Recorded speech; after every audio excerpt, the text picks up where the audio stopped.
Well, hello, writers. Welcome to episode number 153 of How Do You Write? I'm Rachael Herron. I am 100% thrilled you're here because today I am talking to Marianne Power, who I am basically in love with. She wrote this book called Help Me, and it is as if she wrote it for me. I will not go into deep, quelling, overcome rapturous love right now. I'll do that with her on the air. But it's a book I really, really loved, and it was wonderful to talk to her. So you are definitely going to enjoy that. And in a little update, you may have noticed that if you watch this on YouTube or Facebook, number one, I'm not sure I'm going to continue those. I'm kind of thinking about discontinuing those. I'm not sure what I'm getting out of that. So if you really love it on YouTube or Facebook, send me a note or something that lets me know that. Because by far and away, I get 99% of my listens on podcatcher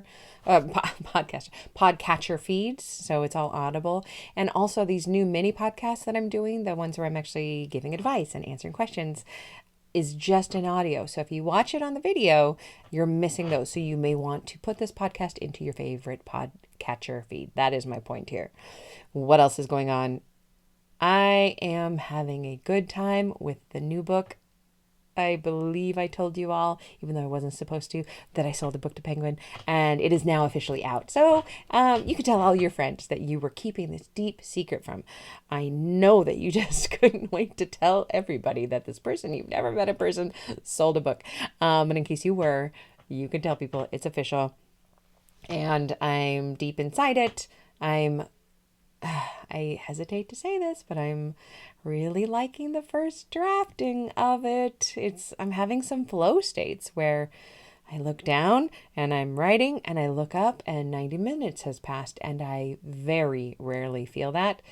It is the goal, I think, of writing to feel that, or of any creative endeavor to feel that flow. And I don't feel it much. When I was a runner, which I am not now, but I ran a couple marathons, two to be exact, but when I say a couple, it sounds like more, doesn't it? I ran 2 marathons, and I would get the runner's high right around mile 13 or 14. It's when the endorphins are just flooding your body, and it is an actual high, which feels good. And to me, flow state is kind of that feeling. It doesn't feel euphoric when you're in it. In fact, you don't feel anything when you're in flow state. That's the whole point. Your body kind of abandons you and you're inside the project. But afterwards, I feel this euphoria that I like. Plus, you know that I'm sober, so I get my euphoria where I can get it, which is mostly sugar and sometimes caffeine. Um, Speaking of that, I'm getting a large tattoo. It is across my back and down my arm, and it is a wisteria tattoo. When I go to Venice in the spring, I have often been there right before the wisteria blooms, so you see all these dead branches, just dead vines hanging everywhere. And then literally overnight, this has happened the last 3 times I've been there. I've been when they bloom. Overnight, you walk outside and the smell of the wisteria is everywhere. These dead sticks that you were looking at yesterday because you were wondering if this was going to happen have bloomed with these purple and pink flowers, and they're everywhere. And for me, that's really symbolic. I have been sober 21 months now, almost 2 years, God willing. And I feel like that's what I've been doing. I've been going from this dead wood into blooming. So the wood is dead across my back, and then it's kind of tumbling down my shoulder all the way and bursting into bloom as it goes. That is the tattoo I'm getting. The reason I mention it is that you do get serious euphoria from a tattoo when it is that big. I've never had such a big piece done. And in fact, my tattoo artist, she has a lot of little tattoos. And I said, "Do you have any big pieces?" And she's like, "Oh, no, they hurt too much. I would never do that." And I was laughing. Yes, they do. But I got a good dose of euphoria. So on the euphoria train, I am looking forward in chasing flow. And in this new book, I have found some of it. That often goes away. Usually I hit my hardest part usually during the first draft at around 60% is when I really crash and burn. So do remind me soon when I hit that, because I'll be feeling terrible. A lot of people are wrapping it up in NaNoWriMo. I'm not doing a complete book in November because it just didn't work out, but I am getting the words for NaNoWriMo, so I'm trying to remember to update my page in NaNoWriMo. If you are still struggling and flailing and throwing yourself at that finish line, keep it going. It's just 1,667 words a day, or it's just like 7,000 words a day if you're really far behind, but you can do it. Try dictation. That's my pro tip for you. Everything else is great. I really want to get into this episode with Marianne because it is so good. And just a couple updates in Patreon. Stacy Fraser and Amy Tasakata upped their Patreon pledges to the $5 mark, which means that they get to ask me questions for the mini podcast. And Stacy had a really great one this week about writing for NaNoWriMo. So if you missed that, go ahead and listen to it. And thank you for listening. Thanks for being here for this journey. I hope that I am part of your writing journey.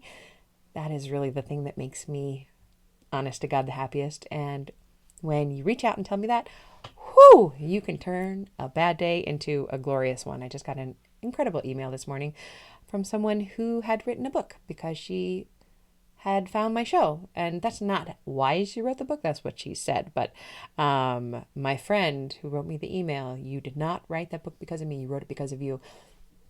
It's 100% yours. But if I was any kind of inspiration or help along the way, if I could remind you just once that, yes, we're writing terrible first drafts just to get them out of our systems and then we can fix them, then I am grateful. So with that, onward.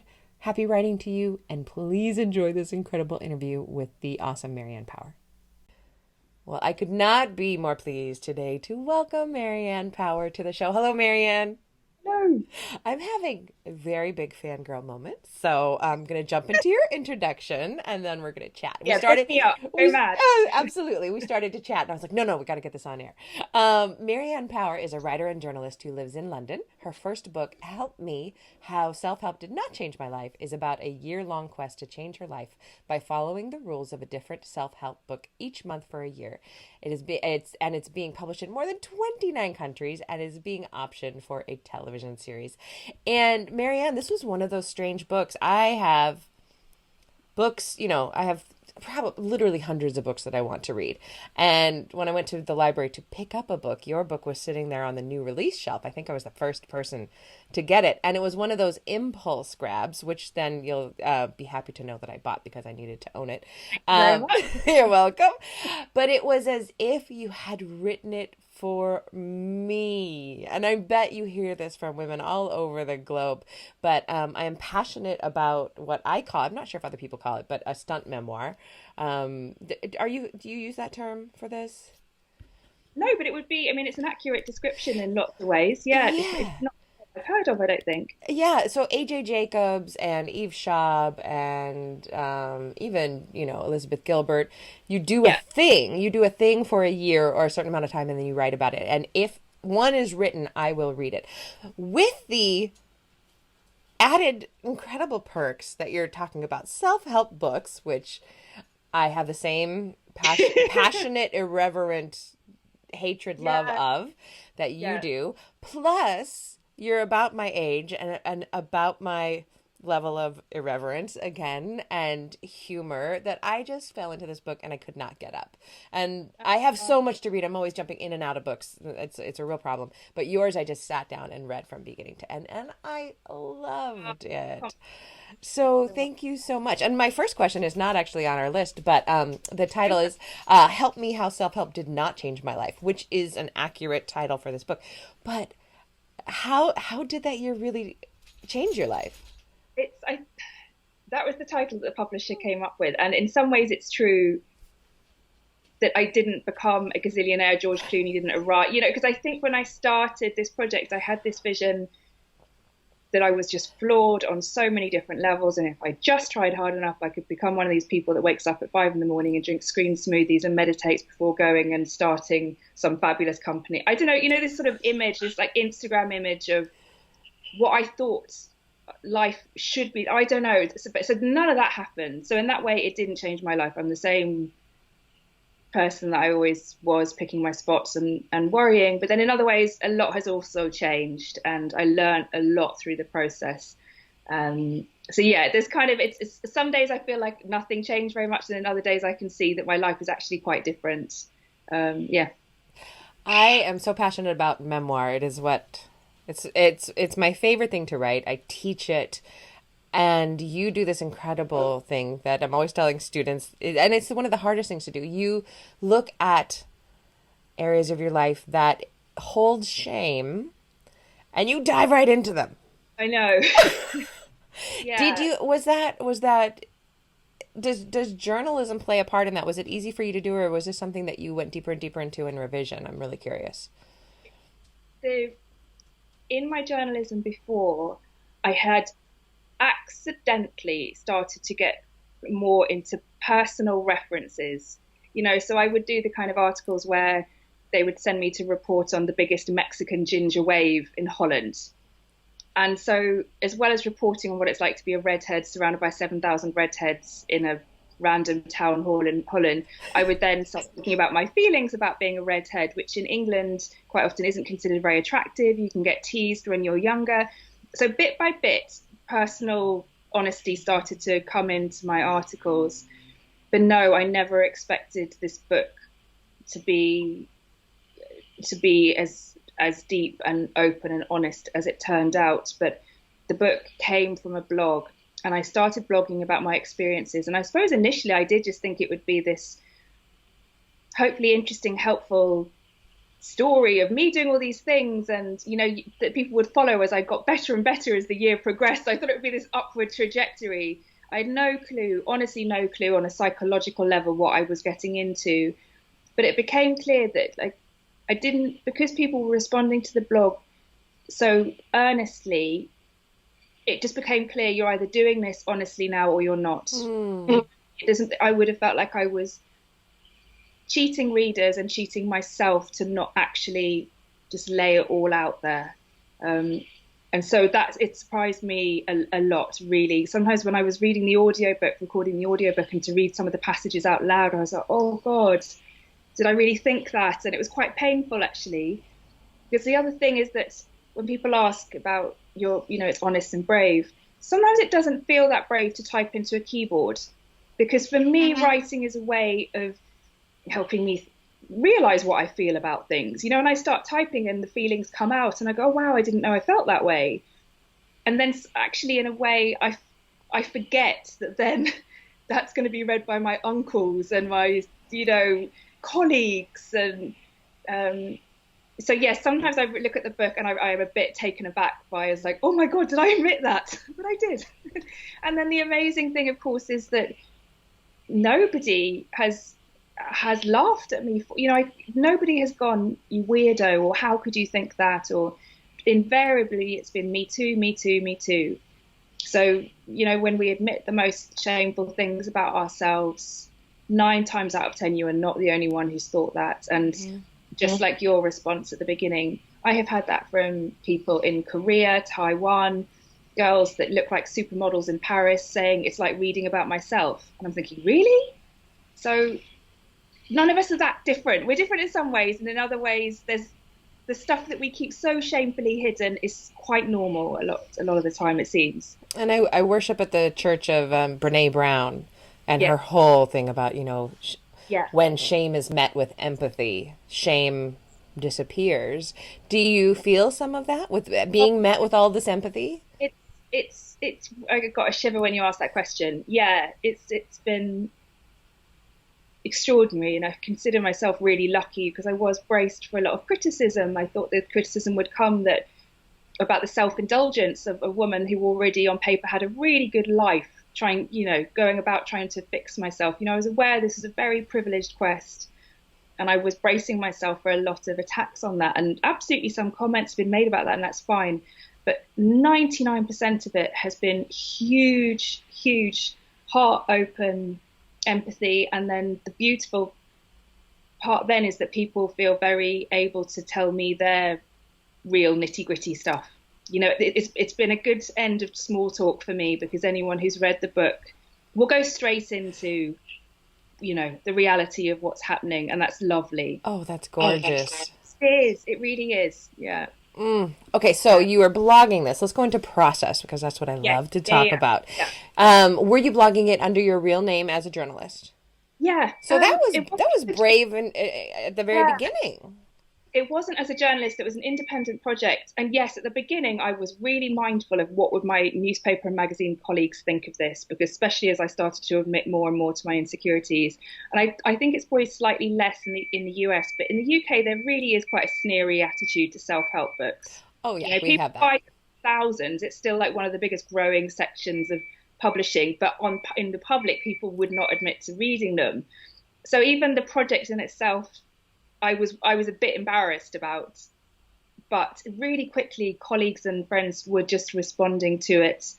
And the interesting thing about the blog was it was the first time that I had written for myself and not for a newspaper or for a magazine. So over time, I can start to see the posts kind of softened a bit and opened up into something that was a little bit more my true voice rather than something that was packaged in a certain way, which is the sort of formula of the kind of articles that I'd written.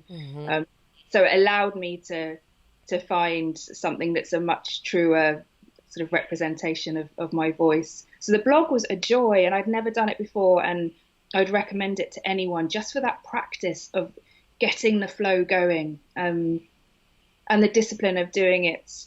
I say discipline. I didn't post every day, but I post probably about 3 or 4 times a week. And the discipline of then just paying attention to your life and paying attention to, obviously in this case, the specific challenges that I had, but it made me very alert to life because everything was potentially material. And Seth Godin, I don't know if you know Seth Godin, Yes. who's there. So he says that that's one of his bits of advice, that absolutely every human should start a blog, even if it's completely anonymous, but just for the discipline of the way it makes you engage in the world and pay attention, because every day you're thinking, okay, what do I think about something today? It's lovely. It's such a good process, and I miss it. I'm in the process of redoing the blog at the moment, but I miss it, that connection and that expression. And then the responses from people is wonderful. That's actually how I got started with creative nonfiction. Was I got a blog back in the days when we didn't know what they were. I barely knew what it was. It was Yes. 2002, and that was Oh, my first. Yeah, okay. so that long ago, there were and I was a knitting blog, and there were Yeah. about 100 knit bloggers in the entire world, and we all knew each other, and we were all writing every day. But I stopped writing about knitting and just started writing about my life on a really regular basis. And there was no Facebook, there was no other place to like share these kind of things. So I got this community of readers, and it trained me in much the way you're saying that the more honest I became in the blog, the more people reacted to me. I wrote about debt and alcohol and Oh, all of these yeah. things, that I was so scared when I would push play, when I would push live Oh, on I it. know. I know that feeling where you just go, oh I God. can't do it. Exactly. But the thing is, Seth, I keep making this resolution to blog every day the way Seth Godin does. And I haven't blogged in like 2 months. And I miss it because I'm so busy with all the other, with all your other writing projects that Yeah. it's something that goes on the back burner. But I do believe it's something that brings me so much joy. And Yeah. it would be a great experiment for someone. Just if you're listening to this and you've never tried it, try it for 90 days and see. Really. Yeah. Yeah, absolutely. Do it under a false name, do it under an anonymous. If you feel like you can always You don't change it even have to later. be long posts. Like Seth Godin's posts are all a paragraph. Yeah. Keep the bar so low. Just the discipline every day. What did I notice today? What have I been thinking about today? And it's amazing once you start those first few sentences with very low pressure, what then comes out. Because that was also the joy of the blog. Because I was so absorbed in the actual tasks, I didn't give the actual writing, very much thought. In retrospect, I Good. look back and see that it blossomed, but I wasn't thinking about it. I was just communicating what I'd done and what I was thinking. And so that was lovely because I wasn't crippled by self-consciousness or this idea of writing, because a blog is such an informal kind of medium. How It's a lot fresher. how much did it change from blog to book? How much revision was there? How much massaging and connect, the connectivity tissue? What did you do with that? There was loads.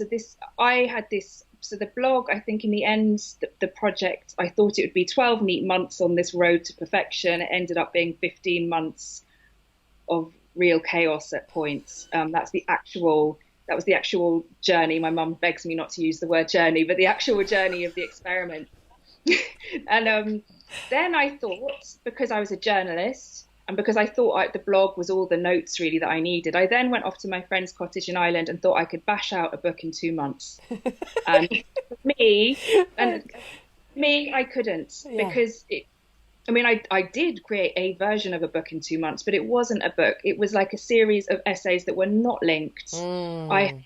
fear about referring to the real people in my life in the book, because this is a real thing, a point for discussion with anyone writing about their real life. I had chosen to write about my real life. My friends and family had not chosen to be part of a book. And so the first attempt of the book was no mention really of any friends and family. That couldn't sustain a No, story. and they're so crucial to your book. So then there were conversations and everyone gave their permission. And with the friends, I kind of amalgamated characters and changed names. But no, there was a lot of revisions. Really, I didn't know how to build a book.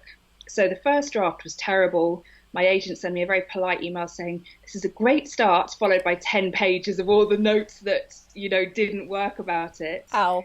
Um, and then also, much to my shame, I hadn't read enough good books. I read journalism constantly. I knew the shape of an article inside out. So when it comes to writing something between 1,000 and 2,500 words, I have an instinctive sense of how to do that. I also read a lot of self-help books. What I didn't read were enough, well-written stories. And so that's what I started doing. I started reading books again. I replaced self-help books with books written about how to write books, and just had to teach myself the structure. And it's a different way of writing, because the details that I would leave out of an article are the gold in a book. The little tiny moments, the tiny details, they're actually the thing. And I'd never done dialogue before, and I still cringe at how bad some of the dialogue is, but I'd never done any of that It's before. So it was a huge wonderful. learning. Thank you. No, thank you. I mean, I will always see how everything could be better, but it was, yeah, a big learning curve. And I completely underestimated that the book is a very different animal to an article. It's not a long article, which is what I thought it would be. I am just smiling so hard because the same thing happened to me, and listeners may have heard me say this, but I sold my first book and I'd accidentally written a book with good structure because I What? had internalized it, right? I don't know. And it happens sometimes. So I had this beautiful, like, not, it wasn't beautiful, but it was my first book. God, I would never read it now. But I sold 3 books. So I had another book due 6 months later, and I turned in just a hot mess. And my editor said that she really didn't know if I could fix it. It was, I did Okay. not know. I had a master's in writing, and I didn't know story structure to pull it Yeah. apart. I'd only done it accidentally right once, and I had to literally Oh, start to Google story structure. I yeah. didn't understand it, which is why I'm so passionate about teaching it now. And it just hurts when we have that realization that as professional writers we still what the hell? Yeah. Yeah. I read a fantastic book. I'm just looking at it on the bookshelf now, called Into the Woods. Do you know that one, by John York, I he's don't. a British TV writer. He wrote a huge soap here. Into the Woods is stories and why we tell them, but he breaks down. It's a very good combination of kind of the hero's journey and all these Mm-hmm. archetypes, but then with some very practical examples of some of the favorite stories that we know. It was so helpful, and why we need to see characters do certain things. And actually, the reality was that my journey, my blog, did actually have all of that arc. I just didn't know how to draw it out. I wasn't. So anyway, it was. But I get a thrill now out of seeing how stories are put together and the shape of them, and it's a skill. And then I suppose the more you understand those building blocks, the more you can play with them and move away from them if you want to. But for me, I needed to know, okay, this is how most of these stories work, and you can see why, and then play with that. That's amazing. I love hearing you say this. I might play this for my class that I'm teaching right now at Stanford. So you'll be played at Stanford. Oh, congrats. No, but it helps, and it helps. And I was very lucky that, so the first draft was terrible. My agent sent me this charming, very long message about all the things that needed work. I did a second draft that I thought was much better, and I still don't think it was good, but I thought it was better. And I sent it to my friend who's a screenwriter, thinking actually that he was going to say, wow, this is great. He didn't. Oh, that's His the worst. Yeah, his response was, you can do better than this. and I cried for 2 days. But how good of him to say that. It was a gift. It was an absolute gift. And he spent hours with me on Skype after that because as a screenwriter, he knows story structure inside out. And he was the one who started telling me the books to read. And because he'd known my real experiences, he was like, why haven't you put that moment in? And I was like, oh, I didn't think that was interesting. And he said, Marianne, that's the story. And we joked that the book was so bad that I may as well just give people my phone number and tell them to call me. And I would tell them the good bits because I wasn't including them in the book. Oh my God. Yeah, the learning. And I think between various editors, the international editors had slightly different takes. So, I mean, the book that's written now is probably about the sixth draft. There was a lot of writes and rewrites and a lot of learning and taking in and taking out, putting back in and cutting because it had got very long. I bet it did. So I think almost a fifth had to be cut. How long is the book word-wise? Do you know off the top of your head? I can't remember. About 350 pages. So it's from the longer end. So it was, I think at some point it was about 135,000 words. So a lot had to be. And it's better for it because I wanted to keep the pace because even if the extra words are good words, and we lose patience. Like I know that my concentration span is the shortest it's ever been. And so there's a lot to be said for cutting out, even if you're cutting out things that you think are good. It works. My attention span is shot, and that's why I jump in and out of books. So it worked, and it glued me to the page. Brilliant. We're going to skip some of these questions because this is so much more interesting. But I would love to know if you could share a craft tip of any type with us. I actually got embarrassed when you sent these questions because I have this, imposter thing of I've written one book. I feel like it was such a fluke that it. No, that sounds like false modesty, and it isn't. Like I worked really hard at it, but a bit of me gets embarrassed being asked questions about writing because I don't feel like I've. What's a journalistic craft tip then that you could share with us? I don't know the ins and outs of an article. I can barely pull it off. Well, actually, so having said that, what you leave in an article and what you leave out of what you put in an article is what you leave out of a book and vice versa. The more I write, the more I realize that it's the tiny little everyday moments that are golden. So like one of the favorite scenes that I have in the book was just a conversation I had with two homeless guys at the bus shelter. And the conversation probably lasted 4 minutes. But it had a significant. So for me, it's the discipline that I'm not as good at as I'd like, but the discipline that I think would save all of it is just paying attention to life and writing notes, writing a diary, writing notes in your phone of everything, the color of the wallpaper, what he was wearing, what you were wearing, what you ordered at the cafe, and little tiny things that, because when your life is happening, you think it's quite boring. But if I ever look back on old diaries from 3-4 years ago, I'm quite fascinated by what was going on. And in journalism too, now I'm taking what I learned from the book and putting that more into my articles, the little tiny details that I would have left out before. And lots of them will get edited out, but there'll be a few that stay and somehow they sort of ping with truth and aliveness and that sort of present moment. So craft-wise, take notes of everything that's happening all the time. Capture your thoughts. You always think you're going to remember things and you don't. I don't remember things. So I have notes on my iPhone. I have journals. I have, just note places, repositories everywhere. Do you think you did yourself a favor by well, probably in many, many ways, but by doing the blog, because then you had exterior accountability? I can imagine that this could have been something that you started, and 7 months in, when it got rough, you just stopped writing that 100%. Private book. Yeah, 100%. The blog, that was the main, because the idea was I always wanted it to be a book. The blog was the way of making me do it and be accountable, because exactly there would have been a million points where I'd have thought, no, this is a mess. I'm stopping. But because it had that public accountability, people were interested quite quickly. I had to show up. And if I said I was going to perform stand-up comedy on Sunday, I knew there would be messages on Monday. So, there was no bit of me wants to do stand-up comedy. If I had any option, I would have, maybe had a minor accident or something just to get out of doing it. Yeah. But I couldn't, because that pride kicks in when you know that you've got people waiting for something. It was a very good method, that one. Oh, And now so many people in 29 countries know your story. And I think that is beautiful. I really, really do. Yeah. What is the best book that you've read recently, and why did you love it? I like to increase my list of books that I'm currently not reading. Yeah, exactly. So, two, I've just finished rereading Writing Down the Bones by Oh, Natalie Goldberg. so And I good. read that while I was writing the book, and it's a joy. And I reread it because I'm now trying to get going on the second one and just, trying to get myself. And it's an absolutely beautiful human book about writing. And it really opens the door to just everything is material. So she's the one who then puts the focus on the tiny, tiny moments that she says writing is almost a meditation. It's like your way of really paying attention to your life and honoring it in a way.